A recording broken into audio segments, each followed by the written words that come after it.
Dan, where does Booker T stand in history? It depends, because are we just talking like overall? Because I think his commentary thing is going to get him a longer shelf life and make him more well remembered than he would have been otherwise. Not that he wouldn't be, but I think when you can extend your career like that, and then people start looking at it as a whole picture, and it seems like you were more involved in wrestling than if you hadn't. So I think he'll go down as a legend, but I don't think I don't know anyone that says Booker T's my favorite wrestler of all time. Here's what I think hurts Booker T. King Booker. Yes, that is probably the most valid point, because that is one of the times I would say I was least interested in him. The promos became silly. I mean, it was such a big. We'd come so far in a bad way from Booker T that went in the best of 7 series with Chris Benoit. Like, that's the Booker T that everybody woke up and said, "Oh, this guy could be decent." And then you got King Booker, and you're like, "Oh, who the fuck is this guy?" Like, that's where it really went downhill. Looking back, as I age, I love it more and more because the racist in me begins to see how funny it is. Like, at the time, I saw it as, oh, another King gimmick. Oh, he won King of the Ring, so he has to do this. But then when I see King Booker now, I appreciate, like, his silly dance he does when he has his cape on, and he puts one foot out, puts the other foot out, and he's, like, swiping the cape both ways. And then when he puts his pinky up, which, less the pinky, more the dance, Danny. Did WWE blow it with Booker T? Like, could he have been much better than what they did with him? Or do you believe they did the best with what they could? Here's the thing about, I feel like on some level they did a great job with him because they kept him in relevant feuds. They kept his character interesting and different in some way consistently. But I mean, because WCW, their whole thing was like, oh, DDP and Booker T, just be yourselves. Go out there and act like yourself. And then when they came to WWE, they're like, I got to stalk somebody? And then Booker T's like, oh, what? I got to have a carrot? What is this? And Booker T, I don't blame WWE for it. Now, Crazy Eye Booker T either helped or hurt him. King Booker probably hurt him. But I can appreciate them on some level now. I don't think they were bad decisions by any means. So you like King Booker? Do you like the catchphrases of Booker T? The "Tell me you didn't just say that." I love them. Tell me he did not. Oh, you gotta be kidding me, dog. Oh, King Booker. I sound just like him. I love this guy. Booker T his phrases are fantastic. Plus his deliveries are the best. I love Booker now. Here's your real test. All right. How do you feel about the Spinneroonie? Spinneroonie Pones.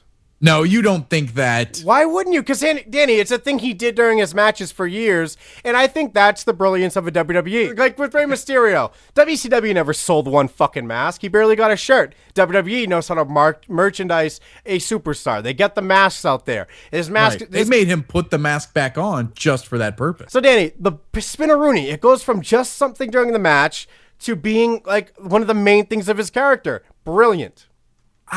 I liked it until I would like it in small doses, but now it's like anytime Booker T gets in the ring, even today, the Spinneroonie's coming, and it's awesome. It's just that pandering to the crowd. I'm like, all right, I've seen it a million times. Really? Now we've got to sit through it. Like it just seems like that's something I fast forward now. Yeah, Danny, why would they pander to a crowd? It doesn't make sense. And then, Danny, by the way, the crowd's not always right. Your problem with this, most of the time they are. The what is the only time they weren't. It's like you with your Spinneroonie.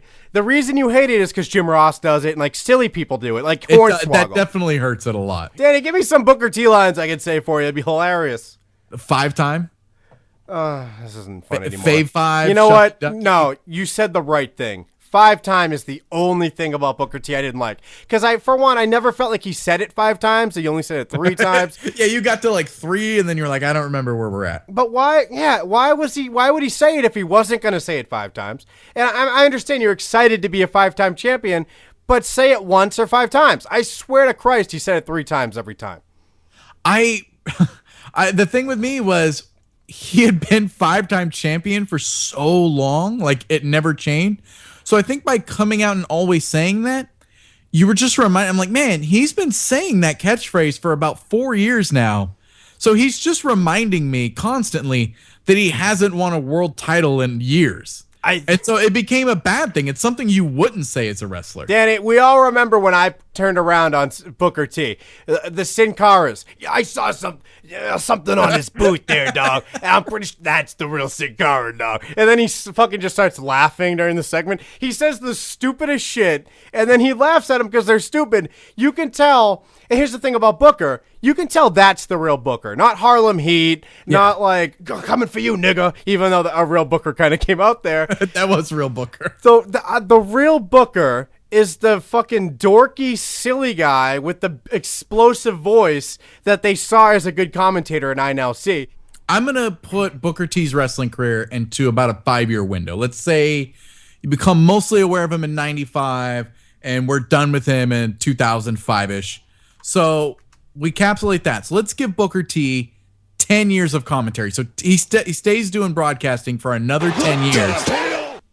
Sorry, Danny. Which Booker T ends up being better? Dude, I would hang out with Booker T for the rest of my life. If I had one guy to come to an island with me, Danny, it would be Booker and then you because you're the girl. If I could bring one guy and one girl, it would be you and Booker. And his kicks, his in-ring is fucking flawless. By the way, the flip off the top. I don't know about that. I'm going pretty crazy right. I'm on a Booker T high. Don't take me off it. When he does the flip off the top rope move, and how does that not break everyone's nose? Is that not the most vicious knee to a face you've ever seen every time he does it? Are you talking about the Harlem Hangover, the leg drop? Oh, Danny, yes. Sorry, the technical name, the Harlem Hangover, yes. Well, I wasn't sure. You described it weird with a knee to the face. Yeah, because he flips, but he lands on the side of his knee right on their face. There's no bending the leg like you do in leg drops. He just lands with the side of his foot on his face. I do love that move. I've given many created characters in wrestling games that move. I think that's one of the things about him that goes way underlooked. I will definitely give a Booker T or a point in the favorable side of Booker T's column for the Harlem Hangover, because that's a part of his wrestling aspect that people kind of overlook on him. Here's what hurts him, though. When you look back at Booker T, I don't look at him in WWE as a main event superstar, meaning like he faced Triple H at a SummerSlam. He might even have had it at a WrestleMania, too. He did have WrestleMania. Both, yes, because I watched the SummerSlam match the other night, and I was thinking, this is a waste of a match. Like Triple H could have a real SummerSlam or WrestleMania caliber match, but he's having a Booker T match, and I wouldn't feel that way about other guys that are supposedly legends and on that level. Again, I can't deny he's a quote legend, but he's one of those legends that the locker room calls a legend more than the crowd, I think.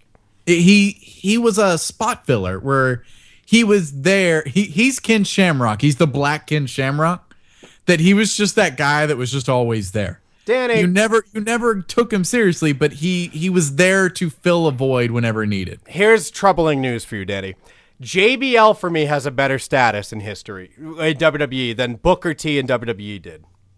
In WWE, yes, I'll say that. Overall, I might have to go Booker T just based on longevity at the top, but I do like JBL, I think, more than most people. And here's the problem, and it's such a non-internet guy opinion, but here's the problem, Danny.